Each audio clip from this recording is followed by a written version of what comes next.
What is going on, guys? Craig 1287 here, bringing you some more Battlefield 3 gameplay, but that's just for the background. The main purpose of this video is the discussion of Valve's second announcement for the Steam universe, and that is the Steam machines, what we pretty much have coined the term as the Steam box, and it's very similar to what a majority of the guesses were.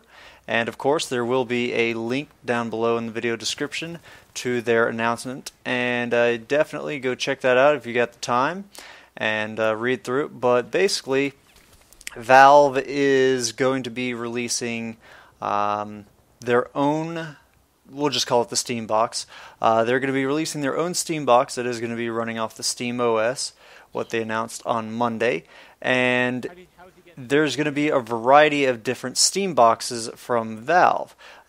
They've got a section here that says how you can participate. They're going to be giving out 300 of these as test systems to individuals, so that's a very small amount. I signed up.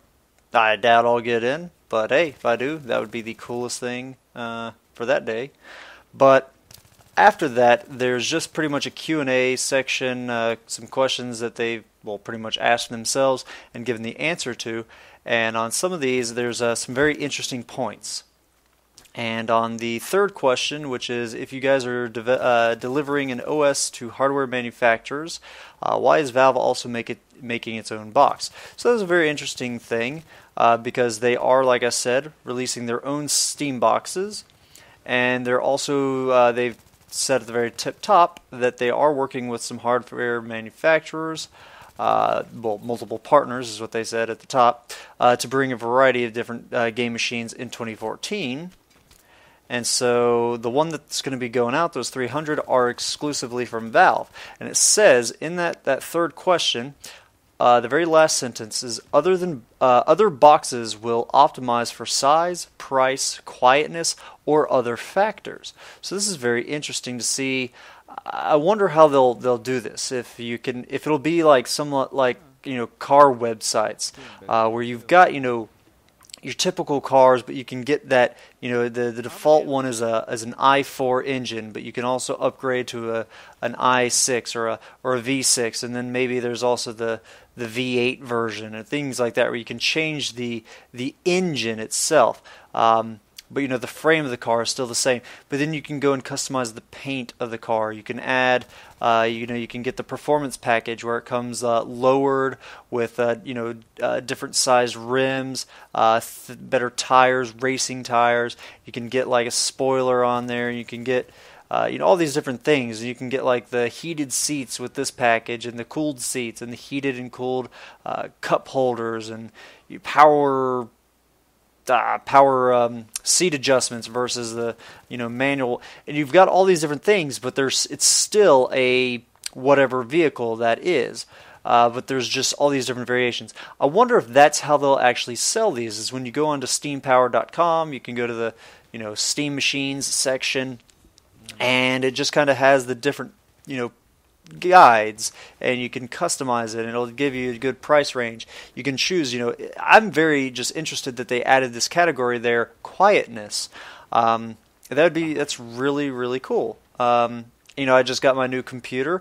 I can tell that it's a lot louder than my other one, but that's actually because I've got I've manually cranked the fans up. But on these, Steam boxes and things like that, they're probably not going to have a manual fan adjustment. So that's interesting that they've got that as a quality, since these are kind of being geared as being living room type of things. And let's face it, the Xbox 360 and PlayStation 3, well, especially the Xbox 360, they were not the quietest of machines. They actually, when they started to heat up and whatnot, they would get really loud, especially when you had that disc running. They were extremely loud, a lot louder than what my computer is. Because the benefit of having all these fans in this giant massive case is it gets a lot of airflow, and because there's so many fans, they don't have to spin as fast. And because these fans are so physically large, again, they don't have to spin as fast because they have much larger fins. But on these consoles, on these smaller devices that are more compact, you don't have as many fans, you don't have as much room in there, and the fans themselves are smaller, so they have to spin a lot faster to get the same amount of airflow. So it's very interesting that they've got quietness as a category, and then of course other factors. So that could be well, anything. And so that actually is just, in my opinion, one of the most interesting statements. And then there's quite a lot of these questions. Seriously, there's quite a lot of these questions. I'm glad that they did this little section here, but I mean, they go into some details about how, these are PCs. These are not consoles. These are legitimate PCs. You can go and, you could straight up remove the Steam OS if you wanted to and put Windows on there, or a different form of Linux or Ubuntu, or you could even probably put some Mac OS on there. I don't know why you would want to, but so yeah, I mean, you can do that. You could dual boot. I'm sure that's what a lot of people are going to do. Personally, I'm thinking about doing it as a dual boot so that I can, use the Steam OS when I want a game, have a just straight up streamlined and very optimized OS, and then whenever I need to, type papers and do Excel spreadsheets and things like that for work and such, then I'll just restart and boot into Windows. And you could do that with these Steam boxes. You can tear it apart, and they're fully software customizable. They're fully hardware customizable, and that's of course how Valve's going to be doing it. And other companies, I'm sure they'll have them designed the same. I'm sure Valve does have a very specific rule set that you have to follow for this to be labeled as a Steam machine, similar to how Intel does their what are those it's their version of Ultimate Book. Ultimate Book, I think, is what they are, or whatever they're called, where you can label it as a Ultimate Book, something, whatever it's called like that. And that's an Intel thing, and if you meet certain requirements for the power and things like that, then you can label it and sell it as a Ultimate Book, or whatever it's called. So it'll probably be something like that. Now, I do want to scroll on down to the end. The very last question, it says, am I going to be using a mouse and a keyboard in the living room? And their answer to that is, if you want, but Steam and Steam OS work well with gamepads too. Stay tuned though, and here's the kicker, we have some more to say very soon on the topic of input. So I know in my previous video, when talking about this Steam OS announcement, I was really hoping that the third day, the Friday announcement, would be about Source 2.0 and possibly some new software that would be coming out with that. Based on that sentence at the very end, I'm guessing that the Friday announcement is actually going to be a gamepad. Now, hopefully, because it's an O plus an O, maybe that means it's two big announcements, or maybe that O plus an O is like a gamepad with the O's being the analog sticks. Who knows? I mean, this could very well be, way down the line, or this could be referring to their announcement that they are making on Friday. Hopefully it is more than just the gamepad. I feel like that would be kind of a downer to be for the last reveal to be just the gamepad.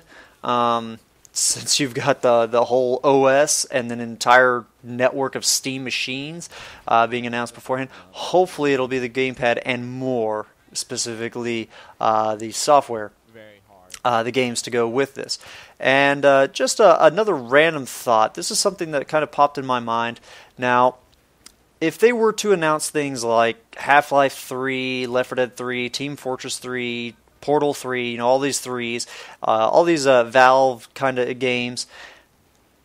Originally, I thought it would be cool if they were kind of exclusives, or at least timed exclusives, but a little thought popped in. Maybe this was just someone wrote something on Reddit. I haven't seen anything specific to this, and if you've already stated this, then I'm very sorry. Tell me, and I'll get you annotation in to get some credit. But I think it would actually be pretty cool to really help the adoption rate of the Steam OS and the adoption rate specifically to these Steam machines, that if you get one of these Steam machines that has the Steam OS on it, you would actually get one of those games as free titles. You get the Steam Bucks, you don't have to pay the $49.99 for those titles. That would be immensely effective in increasing their adoption rate. People hate Origin. They dislike EA, they dislike Origin. I personally am not a fan of Origin. I much prefer Steam. but I have Origin, and I've got a bunch of games through Origin because they're exclusive. You can only get them through that. So that would be a bad move if Valve were to make them exclusive. That would generate a whole lot of negative PR. But if they were to make them free for that hardware, software setup, for that Steam OS and Steam machines, oh my goodness, that would generate so much goodwill. That would seriously boost their adoption rate, and it would just be an amazing, amazing thing that they pull off. And I mean, that's, again, these are just my thoughts. This is nothing proven. I just thought that would be a really, really cool thing for them to do, and again, a really great way to get that boost in the adoption rate. Adoption rate is extremely important. But this is Valve. I'm sure whatever they do is going to be amazingly thought out and researched and studied, and just a brilliant thing, like everything Valve does. Even hiring their employees in their workplace is just a brilliant system that obviously works. So yeah, again, link is going to be in the description below. Go sign up for the, actually no, don't go sign up, because the more of you guys that sign up to participate in this, the less I have a chance of getting in. You are going to need a gamepad. You'll need to use big picture mode and have 10 Steam friends. And it says you'll create a public Steam community profile. I guess that just means create a profile. I don't really know the difference between a community I don't know. If you guys know the answer to that, please tell me, because I have not done anything specific with the community profile. I just have my Steam profile. So yeah, check it out, guys. Very cool things. Again, just more game-changing things. Valve is doing some amazing, risky, but yet amazing things, and I really hope that they're able to pull this off. Hope you guys have enjoyed the gameplay going on there in the background. Please leave any comments you have, any questions, concerns. Shouldn't be very many concerns. Well, sadly there are, because this is a huge risk again. But, please list anything that you would like to get discussed below, and I will do my best to get responding to those comments. Hope you guys have enjoyed this. Have a good one. Ta-ta.